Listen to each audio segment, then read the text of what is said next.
नमस्कार दोस्तों, स्वागत है आप सबका कथा रंजन में।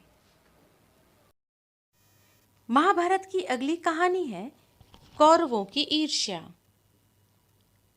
पांडु ने कुछ दिनों के लिए ही हस्तिनापुर की देखरेख की जिम्मेदारी अपने बड़े भाई धृतराष्ट्र को सौंपी थी, परंतु पांडु के लंबे समय तक न लौटने के कारण धृतराष्ट्र हस्तिनापुर के स्थायी शासक बन बैठे थे। उनके 100 पुत्र थे जो कौरव कहलाते थे। धृतराष्ट्र के बड़े बेटे दुर्योधन और दुशासन को अपने कुटिल मामा शकुनी का संरक्षण प्राप्त था।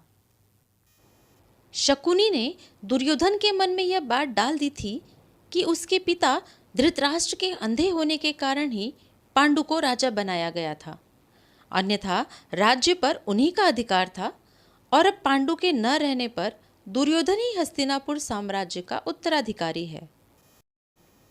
पांडवों का इस राज्य पर कोई अधिकार नहीं है। शकुनी की बातें दुर्योधन के मन में गहरे घर कर गई थी, इसलिए वह अपने भाइयों के साथ यह प्रयास करने लगे कि पांडव खुद ही हस्तिनापुर से चले जाएं। दुर्योधन भीम को अपना सबसे बड़ा शत्रु मानते थे, क्योंकि वह उससे अधिक बलशाली था। भीम में अन्य गुणों के अलावा एक कमजोरी थी कि वह बहुत पेटू थे। उनके सामने खाने की जो भी चीज आती वह उसे तुरंत खा जाते। भीम की इस आदत का दुर्योधन ने फायदा उठाया। दुर्योधन ने एक षड्यंत्र रचा।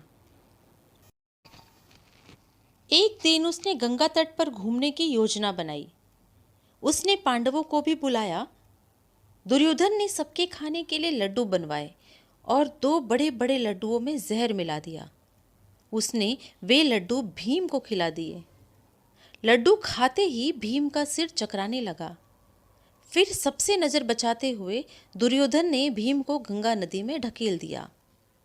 शाम को जब सब महल लौट आए, दुर्योधन ने सोचा कि भीम नदी में डूबकर मर गया होगा, लेकिन संयोग से भीम जहां गिरा था वहां पर पानी में जहरीले सांप थे। सांपों ने जब भीम को काटा तो उसका जहर उतर गया।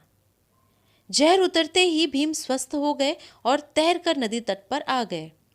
वहां से वह राजमहल पहुंचे। माता कुंती और उसके भाई उसे सही सलामत देखकर बहुत प्रसन्न हुए। और यहां से शुरू होता है कौरवों और पांडवों का गृह युद्ध।